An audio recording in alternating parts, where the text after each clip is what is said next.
বাংলাদেশের ঐতিহাসিক ধামরাই রথযাত্রার ইতিহাস।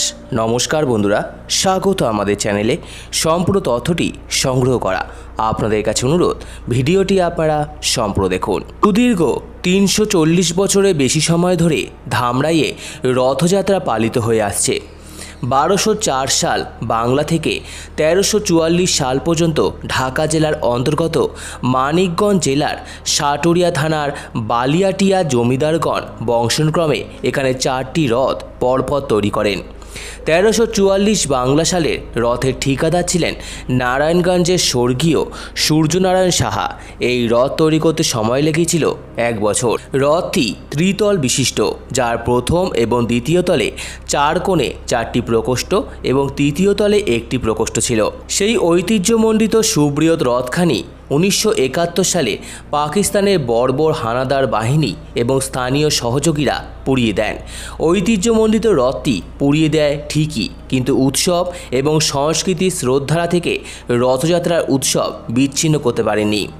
ভজন সূত্রধরের বড় বোনের জামাই ঢাকার তাঁতিবাজারের স্বর্ণশিল্পী মাখন সূত্রধরের আর্থিক সহায়তায় বাঁশ ও আম কাঠ দিয়ে ছোট আকারে একটি রথ তৈরি করা হয়। ওই রথ দিয়েই ১৯৭২ সালে পালন করা হয়েছিল রথ উৎসব। ১৩৫০ সালে জমিদার প্রথা বিলুপ্তি ঘটে।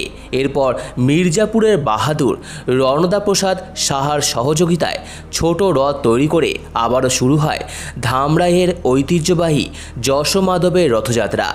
ধামরাইয়ের এই রথযাত্রা ভারতের মাহেশের রথ, উড়িষ্যার পুরীতে শ্রী শ্রী জগন্নাথ দেবের রথের মতো শ্রী শ্রী যশোমাধবের রথের এশিয়া উপমহাদেশে বিখ্যাত। হিন্দু সম্প্রদায়ের অন্যতম বর্ণাঢ্য ধর্মীয় উৎসব জগন্নাথ দেবের রথযাত্রা। এই উৎসবের ইতিহাস অতি প্রাচীন। পুরীর জগন্নাথ দেবের মন্দির থেকে এই রথযাত্রার প্রচলন ঘটে। পুরীতে রয়েছে জগন্নাথ, বলরাম, সুভদ্রার দারুমূর্তি, কিন্তু ধর্মমতে জগন্নাথ বিশ্ব প্রতিপালক, বিষ্ণুর হলধারী বলরাম তার জ্যেষ্ঠ ভ্রাতা ও সুভদ্রা তাদের ভগ্নী। রথ টানা হয় এই ত্রিমূর্তিকে নিয়ে। বাংলাদেশেও রথযাত্রা হিন্দুদের অন্যতম পবিত্র একটি ধর্ম উৎসব। এই উৎসব অনুষ্ঠিত হয় চন্দ্র আষাঢ়ের শুক্লাপক্ষের দ্বিতীয়া তিথিতে। ধামরাইয়ের রথ অত্যন্ত প্রাচীন এবং উপমহাদেশের এই রথের খ্যাতি রয়েছে। এই রথে প্রতিষ্ঠিত দেবতা যশোমাধব। রাজধানী ঢাকার অদূরে ধামরাই উপজেলা সদরে ধামরাই একটি পৌরসভা। এখানে স্বমহিমায় শ্রী শ্রী যশোমাধব মূর্তি বিরাজমান। রাজা যশোপাল এই মাধব মূর্তি প্রতিষ্ঠিত দাতা। ঘটনাসূত্র হচ্ছে, যশোপাল রাজা একবার হাতির পিঠে চড়ে বেড়াতে যান ধামরাই এলাকার পাশের গ্রামে। রাস্তায় চলতে চলতে হাতিটি একটি মাটির ঢিপির সামনে গেলে হাতিটি থেমে যায় এবং আর চলতে চায় না।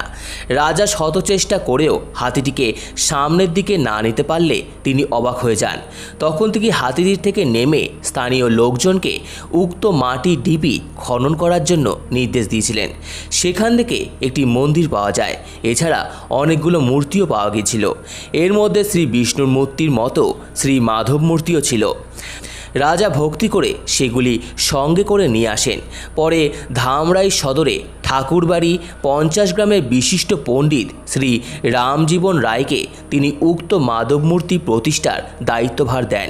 তখন থেকে শ্রী মাধবের নামের সাথে রাজা যশোপালের নামটি, বিগ্রহের নতুন নামকরণ হয়েছিল শ্রী শ্রী যশোমাধব। সেই দিন থেকেই রাজা অমর হয়ে যান এবং সেই দিন থেকে যশোমাধবের নিত্য পুজোর বন্দোবস্ত করা হয়। আজও ধামরাইয়ে শ্রী মাধব অঙ্গনে পুজো অর্চনা চলে আসছে। পরবর্তীতে শ্রী মাধবকে কেন্দ্র করেই গড়ে উঠেছে ধামরাইয়ের শ্রী শ্রী যশোমাধবের রথযাত্রা ও মেলা।